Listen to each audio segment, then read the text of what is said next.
How to use your son's Student Planner 2, designed for middle school students and beyond. At the beginning of each month, you'll find a calendar and a notes section, perfect for planning from day one. We start with weekly tasks, where you'll see the day, month, and year.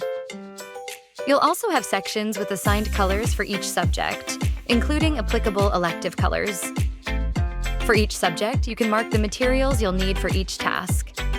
Use the legend as a reference. Use the space next to each section to write your homework in its color. Use this space to number your tasks in order of priority, with number 1 being the most difficult. On the right, you'll find time management. Shade your busy time to see what free time you have. Write your free time in this section, and continue this process for the rest of the week. Use this section to take notes. And this is how you use your son's Student Planner 2. Sons, empowering student success.